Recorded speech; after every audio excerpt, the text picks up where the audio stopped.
We're going to go ahead and get started. Before we launch into it, I just want to thank everyone for joining us today for our webinar. I'm Danny Mason, and I'm Marketing Director here at B9 Creations, and I'm joined by Sean. Hello, Sean Anderson, CEO from B9 Creations. And we're also joined by Joel. Joel, Creations technical support.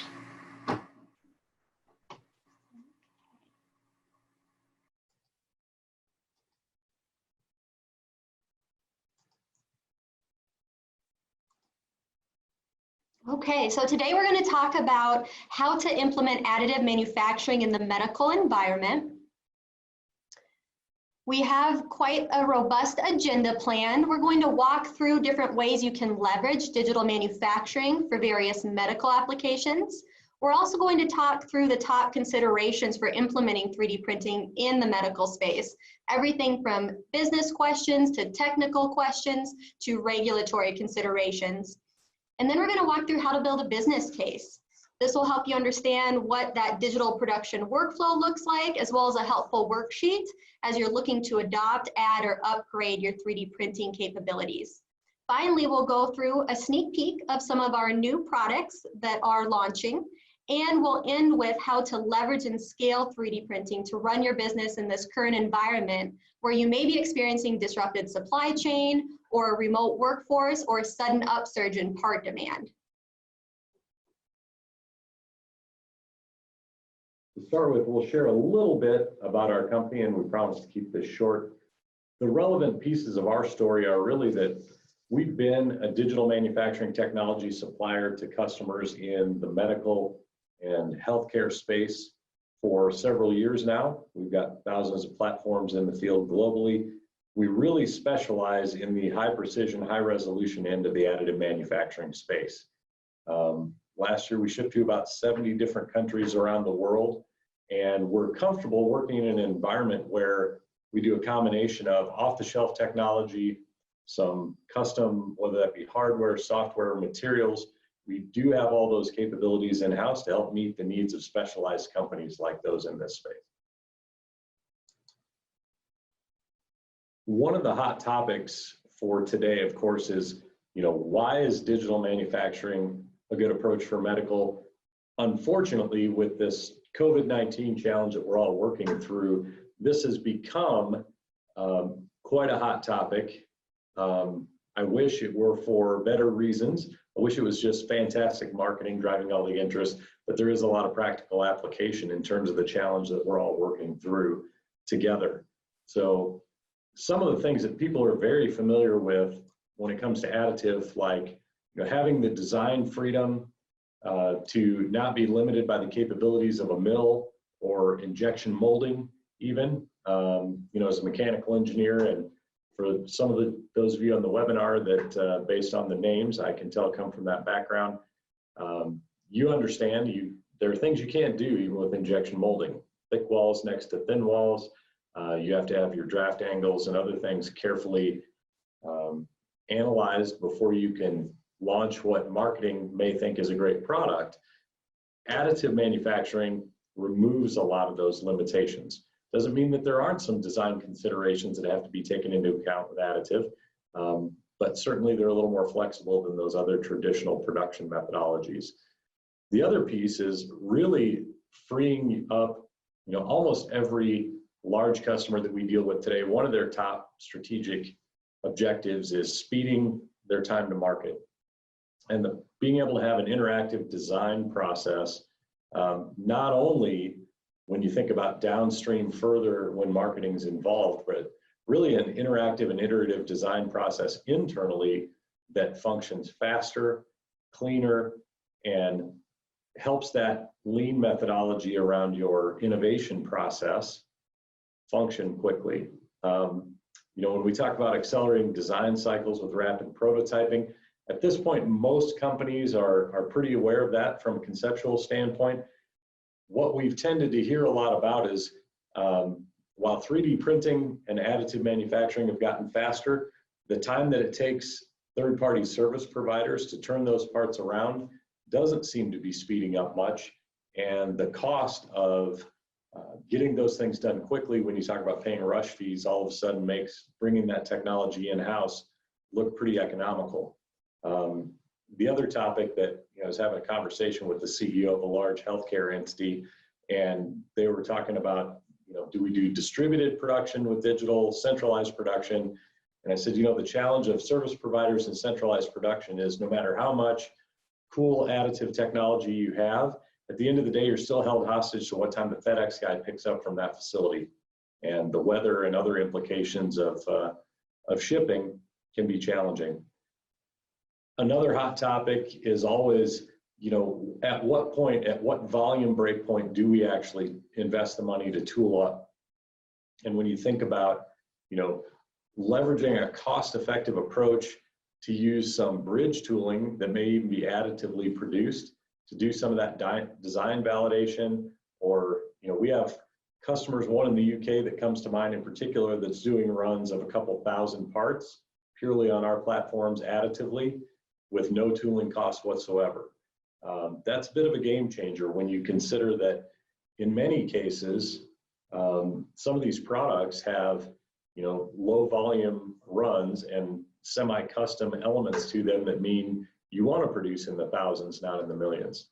And then, of course, just the ability to keep your IP, keep your regulatory knowledge and industry best practice knowledge in-house rather than sending some of those things out to service providers is something that we hear again and again is attractive.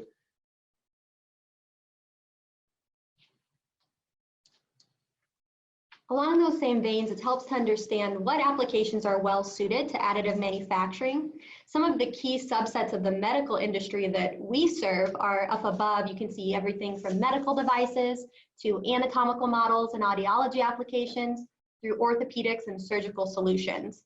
But one of the considerations when you're trying to figure out where should I plug additive in tends to be on how soon can I bring additive to that process. Does it take me a long time, or is it a pretty quick implementation, as well as what key decision makers are part of that process, whether it's the provider or you're needing to incorporate in patient and producers into that conversation, whether that's contract manufacturers, service bureaus, etc. The low-hanging fruit in this process that I'm sure many of you are either implementing already or understand is in that rapid prototyping phase, where you're validating your design, you're making sure that you're designing for manufacturing.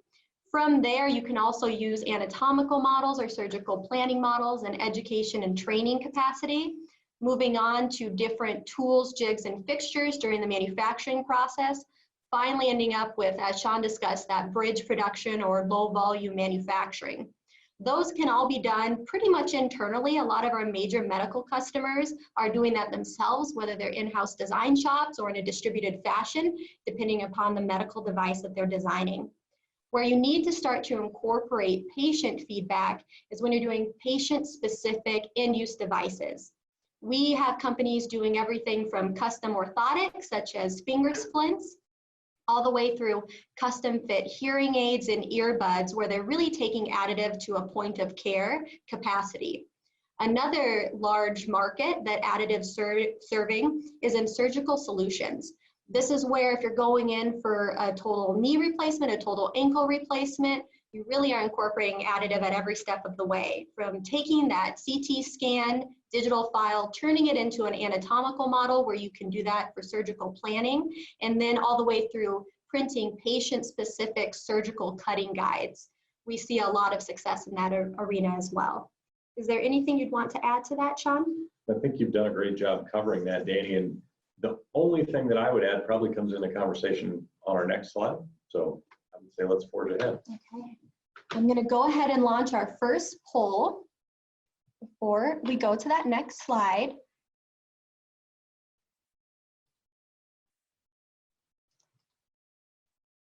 Potentially here.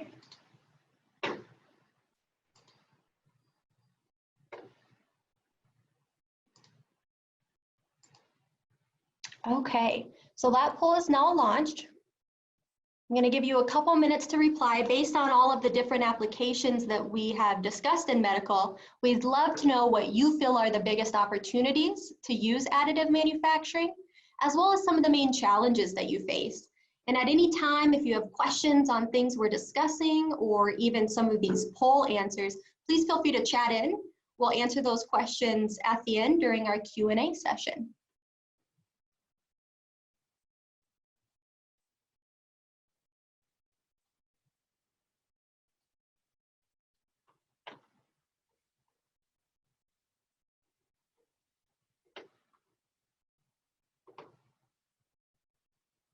Okay, we're starting to get some feedback. Looks like education and training are a large opportunity for the folks we have on the webinar today. I know that's a topic that you're going to touch on a little bit when you get into making sure that you understand the implications of how to actually implement Absolutely. this technology. And I see a lot of rapid prototyping, the design freedom, as well as manufacturing tools, jigs, and fixtures are pretty hot topics. In terms of challenges that you're facing, materials, post-processing, and learning curve, I'm really glad that you're bringing those up. Those are things we're going to address. They tend to be the hidden costs of 3D printing, where a lot of folks are discussing the technical capabilities of their equipment and the cost up front associated with that investment. But really, it's important to understand, what are my time costs in post-processing? How long is it going to take my engineers or technicians to climb this learning curve?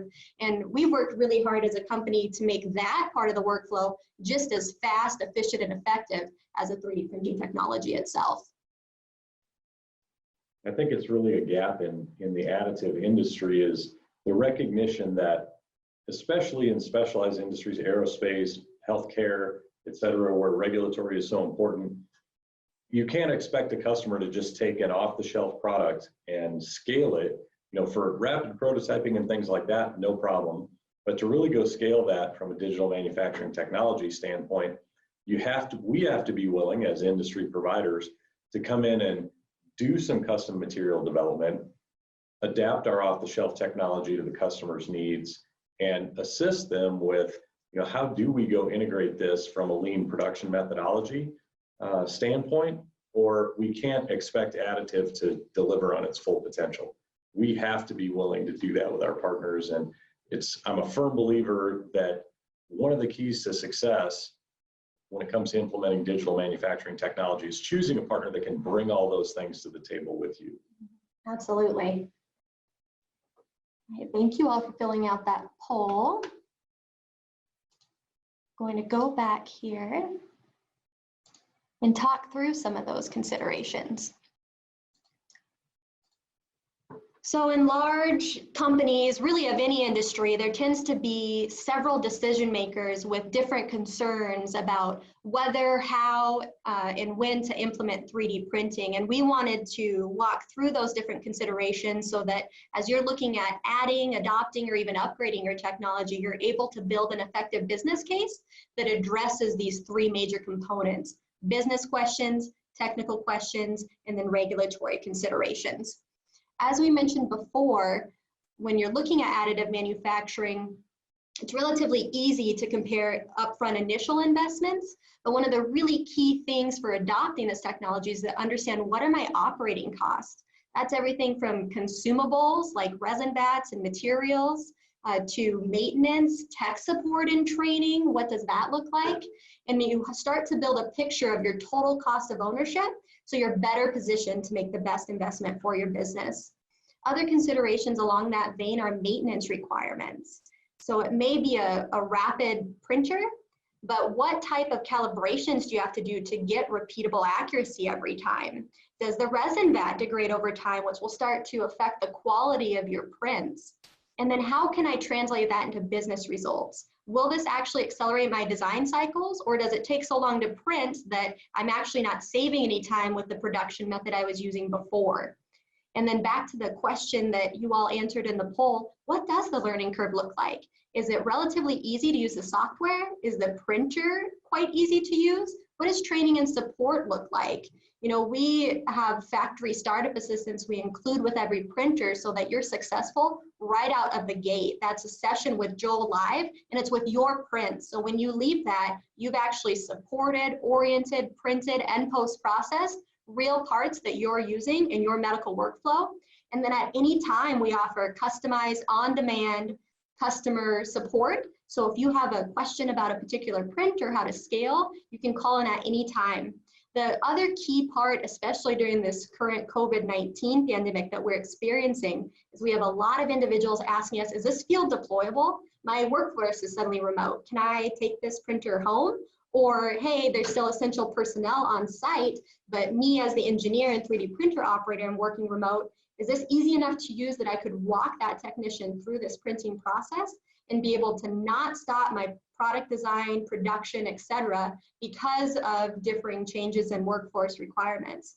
And that's something where we've seen our standalone desktop unit that doesn't require any additional ventilation or additional installation or electrical supplies be really key in allowing you to be flexible no matter what your current business environment looks like. On the technical side, a lot of engineers on the call, so this will be familiar, but it's helpful to not just look at different types of technology, but what's missing from your current additive capabilities. That should be driving the type of technology you need, the type of materials, and then the questions you're asking around resolution, precision, and accuracy. So precision is how repeatably can I get those results, and accuracy is how close is this 3D printed part to my CAD file. And then understanding, is it easy to use? Is it fast? Is it reliable?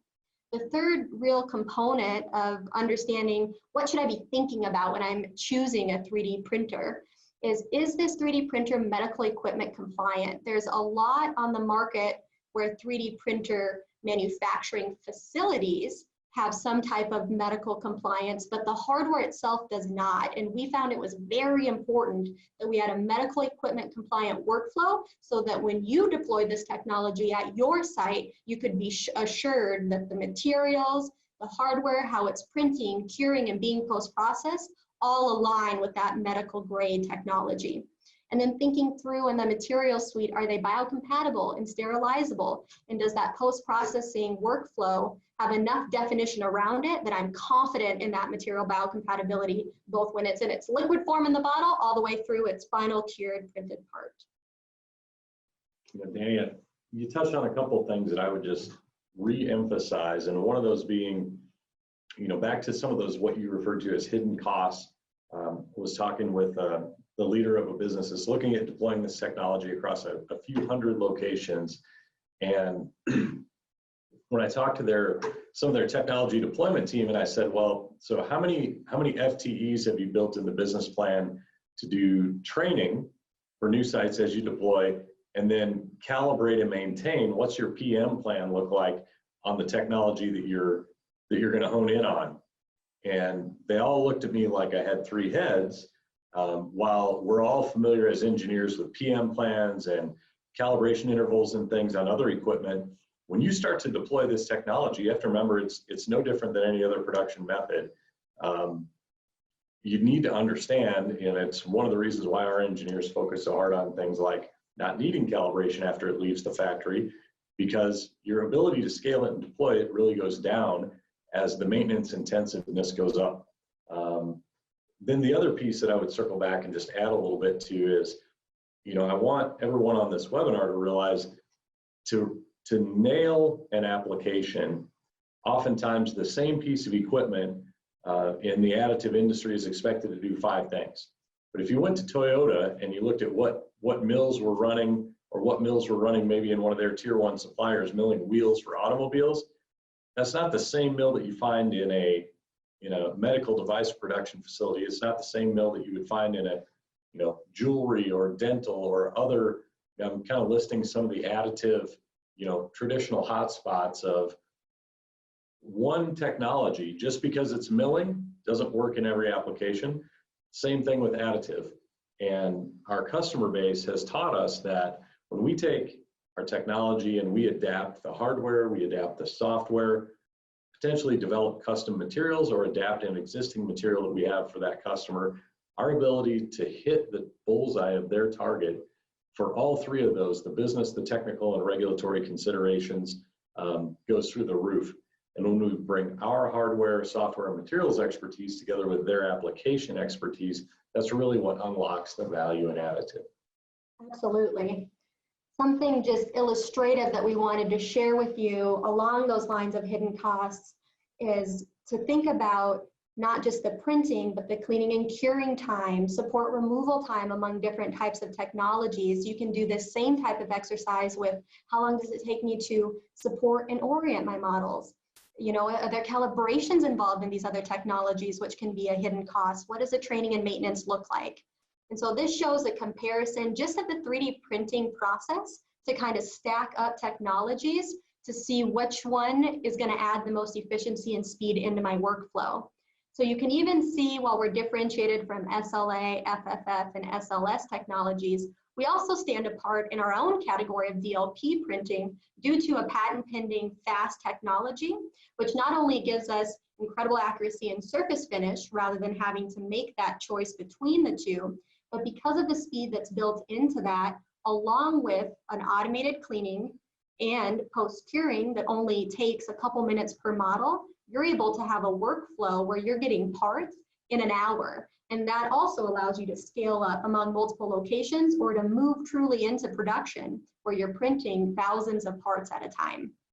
It's a little bit fascinating to me again, and I know it sounds like I'm picking a lot on the additive industry, and I guess to an extent I am, but it's fascinating to me that some very large companies in the space want customers to deploy technology with no integrated solution for post-processing. Mm-hmm. So I can only imagine the sales pitch must sound something like, hey, let us help you make a lot of parts that are messy even faster, which would seem like a tough sell. I think we talk about workflow a lot at B9 Creations, and that's not just the workflow around the printer. That's all the way from, where is that STL file coming from, the condition of the data, how do we orient and support, how do we print, how do we post-process, and then how do we integrate that into the customer's business workflow from a lean production standpoint.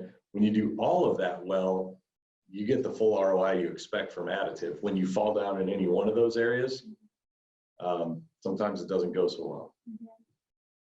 So to help put this in a spreadsheet, which all engineers love, right? We wanted to be able to show you how to build a business case in a very tactical and practical way.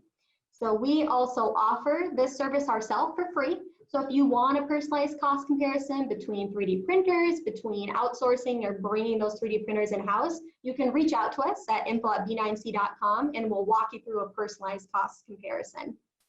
A lot of what this is taking in these production inputs, everything from the size of the part to how frequently and how many am I producing those parts, and then looking at both the printer and the material that you're interested in.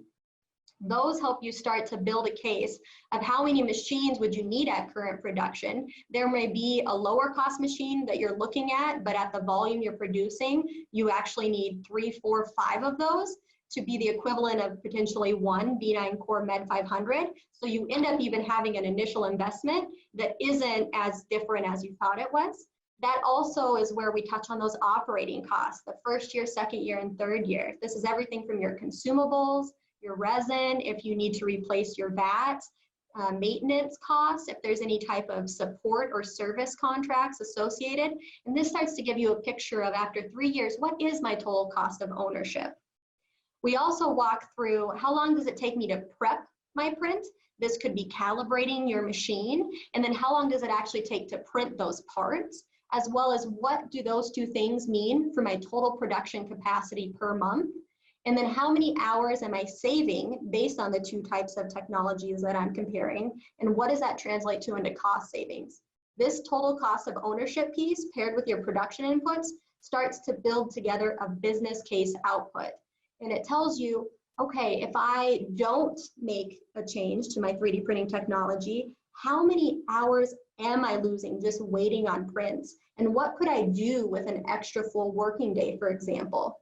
In terms of accelerating my design cycle, if my printer is slow or I can't get repeatable results, how many product iterations am I missing with my current technology? Which starts to put together a dollar and cents argument for you and all the decision makers in your company about how much does it cost to not switch? And then what does that look like over the course of a year? Is there anything you would want to add to that business case? I would, especially in the midst of this whole COVID-19 challenge, what we're hearing from a lot of customers is, we've told everyone they need to work from home, and we still want to, obviously, they still have customers that they know they need to satisfy, whether it's, a critical application in this particular time or in preparation for product launches and other things that they have planned for later in the year. And it's, hey, how can we do something where our engineering team can be, instead of waiting for FedEx samples from various places, can be printing at home, where someone in the marketing team could potentially be receiving a file from the engineering team and producing locally, or where we can have gatherings in some cases of, less than just a handful of people making decisions and keeping their own product development cycles moving. Those are all, challenges that we're working our way through as well, and we're happy to help you with in any way that we can. And when you think about, again, this time period we're working through, doesn't sound like it's going to be over in the next couple of weeks. We need to find a way to stay functional for another couple of months. And when you look at the impact of a product launching 2 months later than planned on a business's financials in a given year, especially if you're a publicly traded company, but even for us privately held companies, it can be a big deal. So having technology that we can deploy and help you with quickly can be a way to keep some of those projects on track. Absolutely. So we thought it'd be helpful to walk through a couple real life business cases to add some color and context to that business case spreadsheet that we just shared with you. One of these is from a major medical device manufacturer, and this is the head of their additive manufacturing lab. The challenge and problem they were initially seeking to solve was they needed to produce high-resolution parts with very fine detail, and they couldn't find a 3D printing technology capable of doing so. And what's so wonderful about this illustration is the solution they found in our printer not only was capable of producing that incredible detail, but because of the speed of that entire workflow, you start to see some of the business outputs fall out of this adoption. They've increased their throughput and their production capacity. Their turnaround time is incredibly fast, which enables them to go through more design iterations than they were able to previously. And you can see the quote there, which I think does a wonderful job of summarizing how this printer has really transformed not just their technological capabilities, but their whole business capabilities. They've moved to 10 jobs per day without sacrificing surface finish or accuracy. And for the head of $1 million additive manufacturing lab to really think this printer is a life changer shows how important the speed and ease of use of that workflow really is. Another great example has to do with a medical and pharmaceutical device company. So this particular company was looking for an upgraded 3D printing solution. They also had some legacy 3D printers, and they really needed precision, surface finish, speed, and the flexibility that comes from a material that can be dyeable. So by implementing our solution, it actually printed 5 times faster than their SLA 3D printer without a single software post-processing failure. And they've really found a lot of success with our biocompatible white resin to dye into different colors depending upon that product's need. And they also said that when they showed these parts to other people within their company, they looked sharper and had better quality than their injection molded equivalents. I share this because it shows how you can not only use this for bridge production, but low volume manufacturing and get the same type of results that you are getting through traditional injection molding.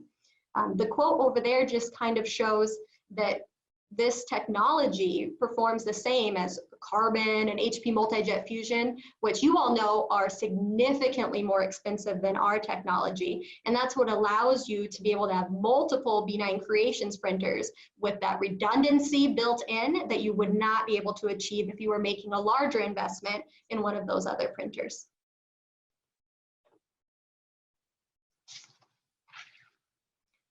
So what does the workflow really look like for B9 Creations? I'll walk through it, and again, feel free to chat in at any time if you have questions, but it really starts with the design. This is where you begin with your CAD software to bring your ideas to life.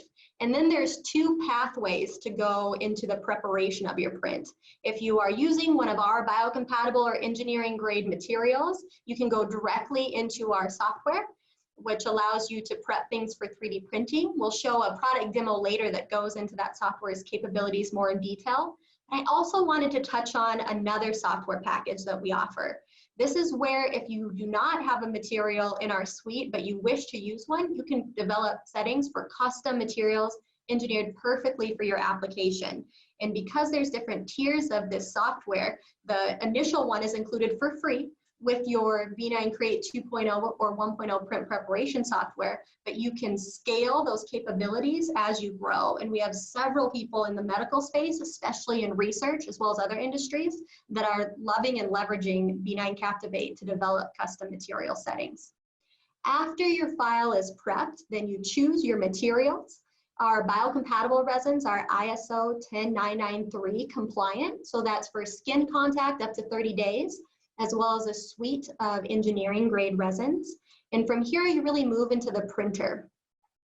To reiterate, because we have a medical equipment compliant workflow, this printer itself has that certification that's paired with your biocompatible materials.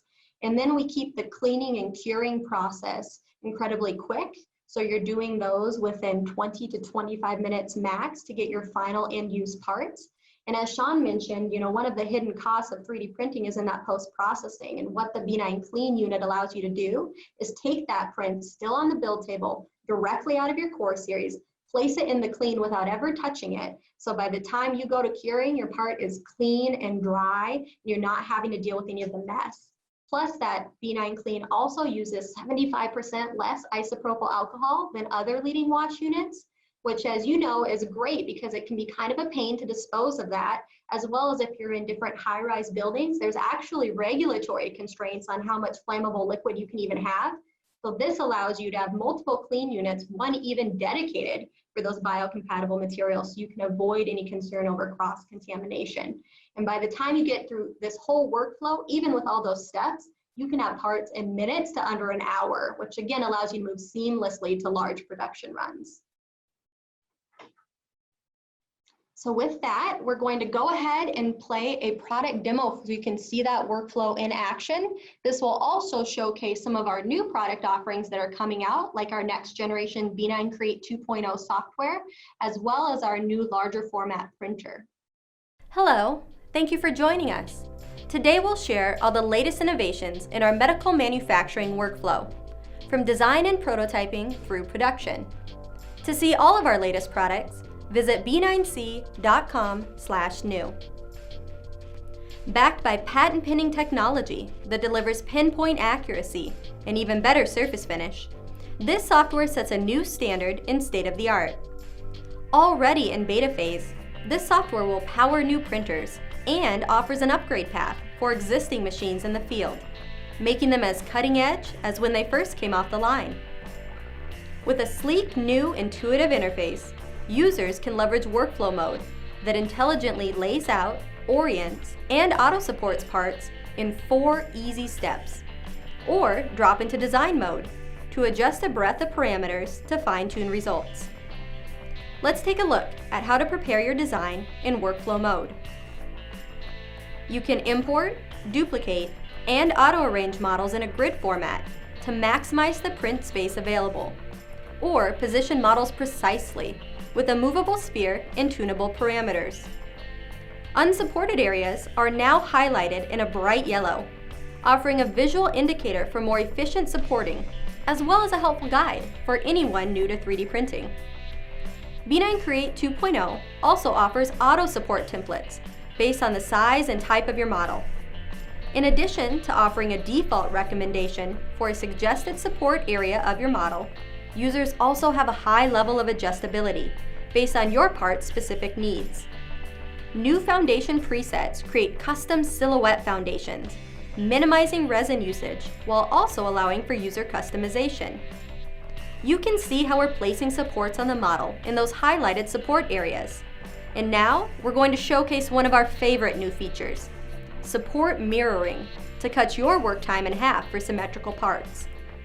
You can also add reinforcement bars for stronger structural supports, and lattice supports are in development as well. Plus, this software includes a sectioning tool that offers X-ray vision to enable you to view internal features of models as you're supporting. Even after placing supports, you have a wide range of customizable options, from the tip to the base, and the ability to save your custom supports as a named preset for repeatable application every time. If you're leveraging auto supports, you can either do so based on the templates you selected in the previous step, or use custom auto support parameters to fine-tune outcomes. Moving to the final step, surface finish now slices at lightning-fast speeds, and you can see your part building in real time. This is where the real magic lies. Our patent-pending technology delivers a new level of performance in all our 3D printers, where users no longer have to choose between exceptional surface finish and dimensional accuracy. We'll get into more detail as we demo the printer next. After slicing, users can leverage Print Queue, an intuitive way to manage high production volume and optimize your workday, no matter how many models, machines, or team members are involved. B9 Create 2.0 also offers robust reporting features with exportable data that allows you to track your print history, successes, failures, and see print volume estimates by models. To develop custom materials, you can leverage our software B9 Captivate, a material development toolkit that enables you to develop custom settings perfectly suited for your geometry. From print to post-processing, we want to enable you to integrate the end-to-end solution that enables your business to operate more efficiently and profitably than ever before. The B9 Core series delivers production-grade parts with post-processing to match. Simple, fast, automated, so you can focus less on process and more on proven results. Currently available in a 50-micron configuration with a new larger build platform with effective resolution finer than 25 microns on the way, all our 3D printers are plug-and-play. Just 5 button pushes and you're printing. After you transfer your files via USB, Wi-Fi, or Ethernet, customers can choose from a wide selection of biocompatible, design, and engineering-grade resins. Select our red and white ISO 10993 biocompatible resins for medical and wearable parts, our rugged nylon 6 resin for functional prototypes, our gray rapid prototyping resin with strength properties similar to ABS for a build table of smaller parts in minutes, our high detail material to showcase intricate features from thin walls to micro threads, or our other resins ideal for sacrificial molds, casting, and more. Pour that resin into our patented Duravat resin tray, which never clouds or wears. Place the build table in the machine, then simply select your print in the print library, your resin of choice, and your slice thickness to optimize for resolution or speed. Hit print and watch your design come to life with speeds that deliver parts in minutes up to production runs of thousands. We know when it comes to your business, speed of delivery is paramount. Whether your goal is to speed up turnaround time as a service bureau or contract manufacturer, cut cycle time and increase speed to market for your medical devices, or deliver same-day anatomical models and surgical planning tools. Plus, all our printers come with world-class factory startup assistance and lifetime support, free of service contracts or maintenance fees. So what does B9 Create 2.0 software do for our B9 Core Series 3D printers? In short, transform them. To understand how our patent-pending software technology makes our printers as state-of-the-art as when we first launched, it helps to understand how resolution, accuracy, precision, and surface finish come into play. Historically, if you wanted a printer that delivered high resolution and phenomenal surface finish, the accuracy of your part, or how close your 3D printed part is to your CAD file, would suffer, because smoothing the edges of your print could come at a cost to dimensional accuracy. With our patent-pending technology, users no longer have to choose, and in fact, get to upgrade. You can benefit from an even better surface finish and pinpoint accuracy with absolute fidelity to your CAD model. This means you get perfectly sized holes, snap fits, thin walls, threads, and even the finest feature set comes out flawlessly every time, all with a smooth finish that cuts down on post-processing. Plus, you still benefit from the B9 Core Series precision, reliably producing the same output every time.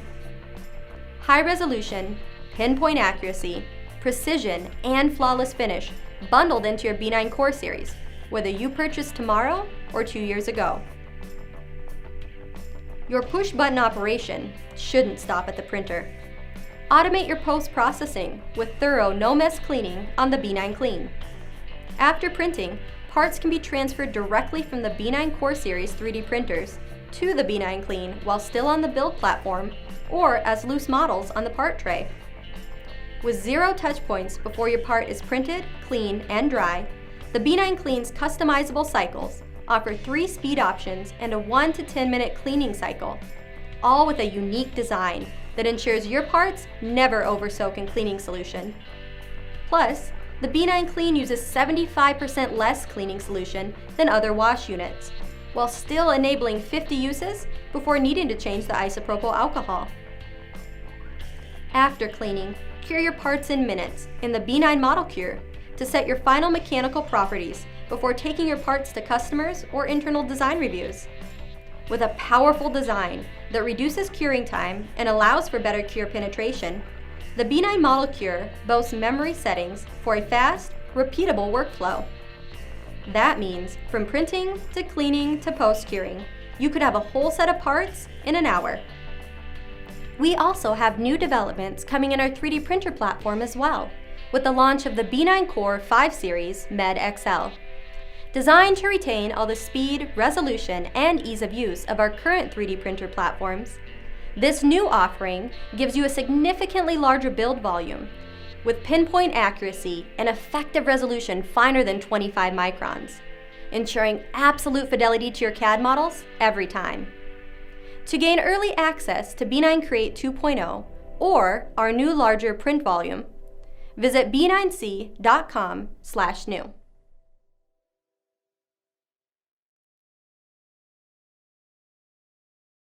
So really what we wanted to share is based on that workflow, how do we start to check those boxes around those technical and business considerations as well as on the regulatory? Our printer, when you talk about what does it look like to climb that learning curve and what does ease of use really mean, I can share that our technology is out of the box and printing in 15 minutes with 5 button pushes. And paired with that world-class factory startup assistant, you have everything you need to immediately start printing. Another feature that we mentioned earlier was our fast technology. And through this and through the nature of our B9 Core series in general, you get unmatched precision and surface finish, whether you're printing 1 part or thousands. Because our technology requires 0 calibrations, you're able to get the same results every time that you hit print without having to choose between, do I want good surface finish or do I want high fidelity to my CAD file? In terms of speed, because you can get parts in minutes to under an hour, this means you can print hundreds of models in a typical 8 to 10 hour workday and really go from design to print to a finished part in the same day. Finally, what does the return of investment look like on your printer? We see this everywhere from 12 to 18 months payback at the longest or less, as well as paired with financing options to make it accessible to every type of business model. And then paired with that free lifetime tech support, on-demand customer-specific training, we're able to make sure that those ongoing operating costs are pretty much just confined to the amount of resin that you'll use. Is there anything you would want to add to that? Danny, I think you've done a great job summing that up. I think the key, is considering all these in context and really remembering that when you need help with software adaptation, hardware adaptation, custom material development, and all those other things that it takes to make additive really hit an application out of the park, we can bring those capabilities to the table as well. So we wanted to touch on, we know that we're giving you all of this information about adopting additive manufacturing, but there's also a global pandemic going on. So we wanted to talk through how additive manufacturing can help even in the context that we find ourselves today. We have a lot of medical companies and frankly, companies across industries telling us that their supply chain's being disrupted or they're concerned that it could be disrupted. And so we really wanted to stress that because of that, you have a field deployable 3D printing solution with the B9 Core series. You can take it home with you. It can stay on site and essential personnel can run it easily. Also, we have a service bureau here at B9 Creations US headquarters that allows you to be able to print parts on demand if in addition to or because of you are not able to access your 3D printers in-house. Also, it's a good time to think about if your supply chain has been disrupted for injection molded parts or other critical components, could you start to produce those additively? That field deployability also helps when you have a workforce that is suddenly all remote. You don't need additional ventilation. You don't need an additional electrical supply. And because it's out of the box and printing in 15 minutes and you push 5 buttons and out comes a part, it makes it seamless for on-site technicians to be able to operate that 3D printer as an engineer would send them parts and then be able to ship those parts to other folks all over the world. That other key part is having this inventory on demand. It may not be a supply chain disruption. It could be where I have all my inventory on site, but I actually can't go access it because I have to shelter in place, or there's restrictions on who can and cannot come in and out of that factory. Or potentially you are at low inventory, but you're worried about ordering more because there's a high minimum order quantity or a long lead time, and this whole environment is uncertain. This is where 3D printing can really be put to use, printing entire parts on demand, as well as critical components that you're needing access to. The other key part is just allowing more agility, flexibility, and resilience throughout your product's life cycle. This is not just prototyping and design verification to bridge manufacturing. Use this for spare parts. Use it for end-of-life production as you're starting to ramp down. Additive is very helpful on both ends of that product's life cycle. And then again, use it during the production process for tools, jigs, and fixtures. Is there anything you want to add? No, I think you nailed it, Dan. Okay. So I wanted to share one more use case based on the environment that we currently find ourselves in. So this is a medical device manufacturer, but it's really about how do you keep an entire product design team functioning, productive, and able to still hit their original timelines that they set during this COVID-19 pandemic. So this particular company had the B9 Core Series 3D printers. They were using them, getting parts in minutes with tighter tolerances and injection molding, and able to iterate quite rapidly on their product design. Then COVID-19 hit, everybody went home.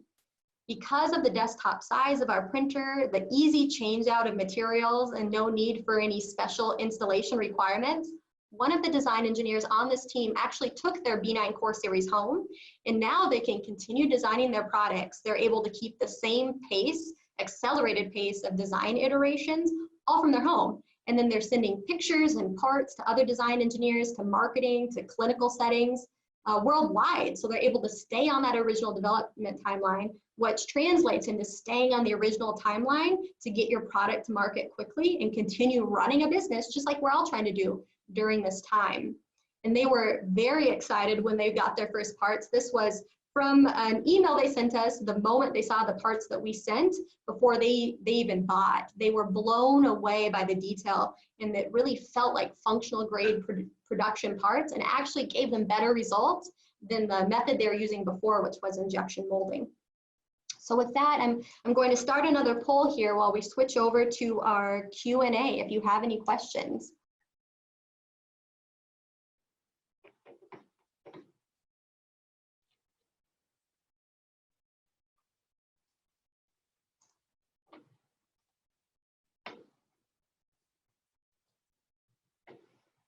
Okay, that poll is now live. If you're interested in samples or product demo, getting more information on our current products or even the ones that are not yet launched, or you're interested in our service bureau, you're welcome to let us know here. And I'm going to let that poll run while we see if there are any questions.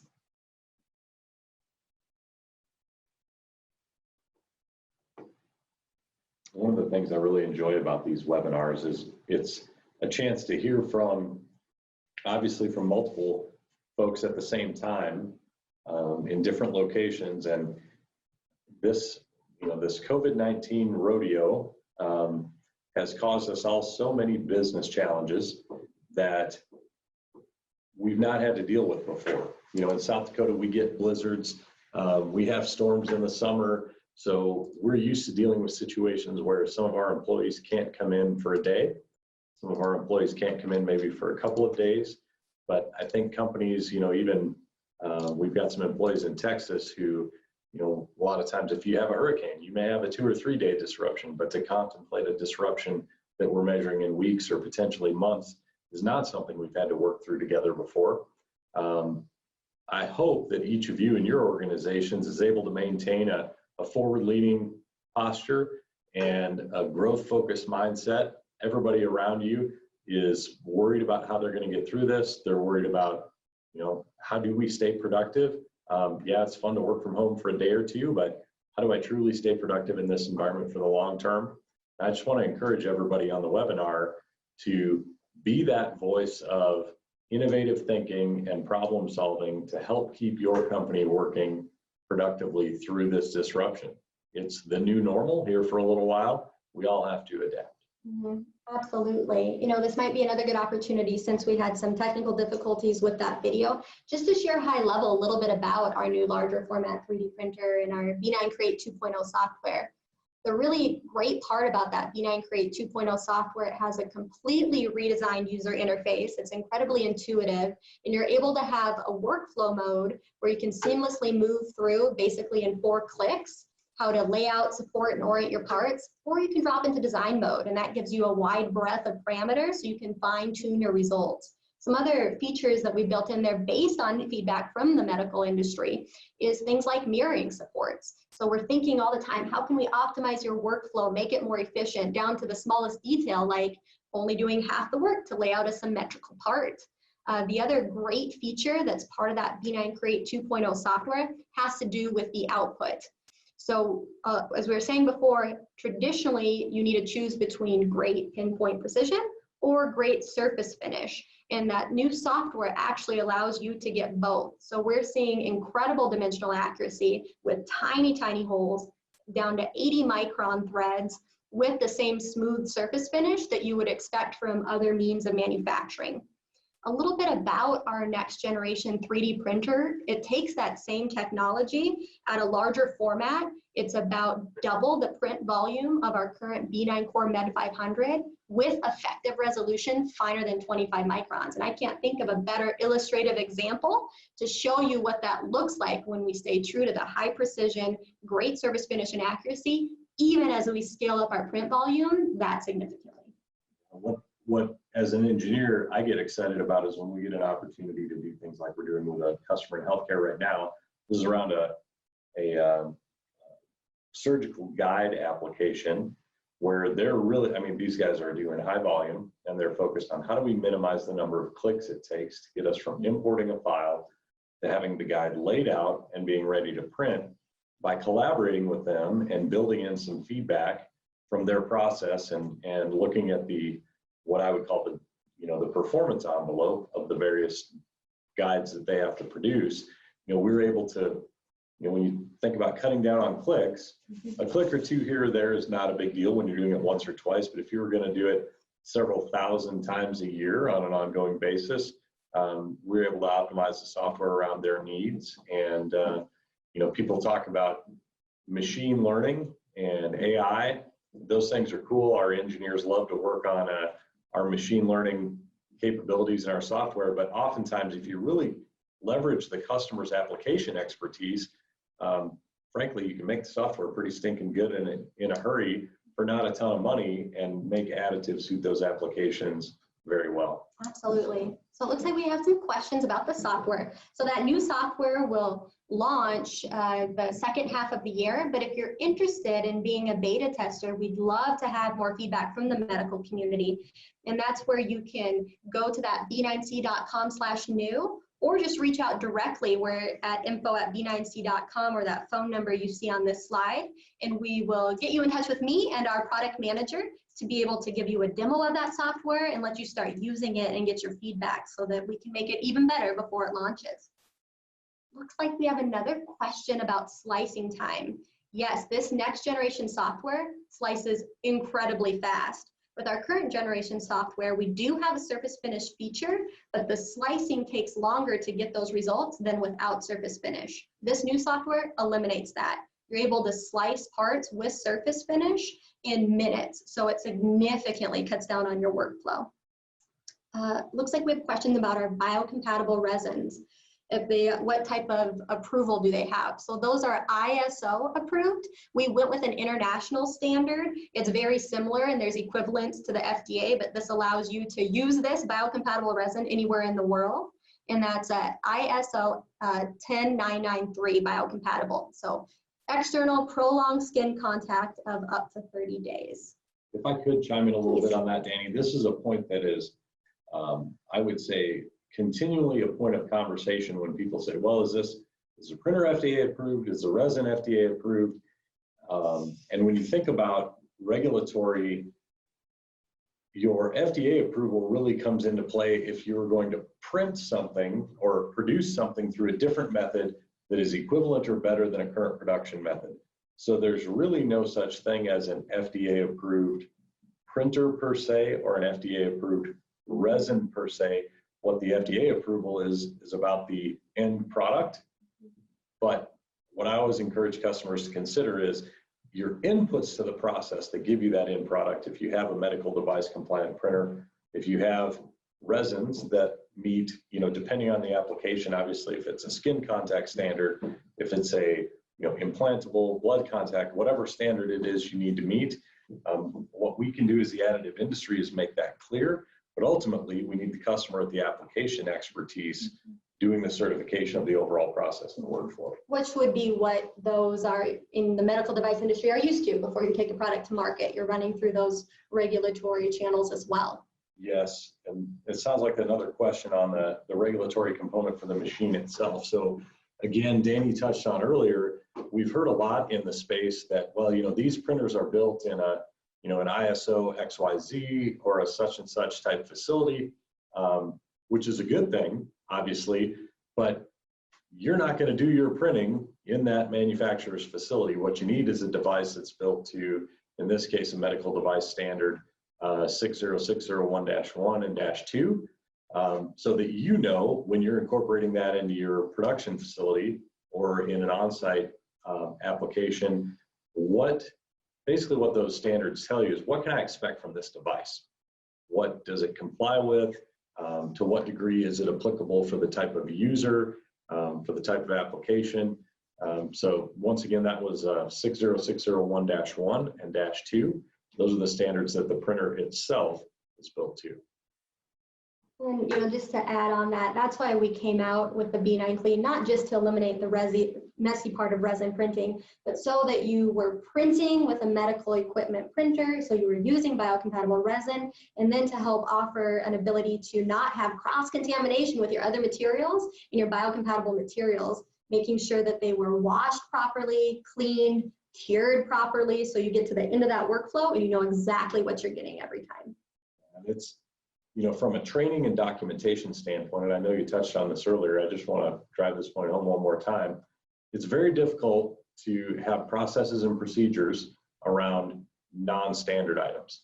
So by definition, what comes out a lot of times in additive, they're non-standard, right? If you're printing 1 million of the same thing, if you're doing 1 million, you're probably doing it through injection molding. But when you think about, it might be a surgical guide, it might be a cutting block, it might be a medical device. When you have a piece of equipment like the B9 Clean, now all of a sudden I take a non-standard thing of, other manufacturers would say, put it in a tub of isopropyl, shake it around. I don't know what the international standard for shake it around is, but with this device, you put it in the device, there are agitation settings and time settings so that you can document in your own workflow that if we're going to produce this surgical drilling guide, we're going to use this agitation level for this amount of time. And it's very easy for your technicians, whether it's in a centralized facility or on site, to follow those instructions repeatedly so that you do get the final part that from a risk management standpoint complies with the regulatory guidelines you have to comply with.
Well, thank you everyone for joining us. We'll be sending out this recorded webinar as well as the product demo video for you to watch. And at any time, reach out if you want a sample, a product demo, or you just want to learn more about our products. We appreciate your time. Thank you very much.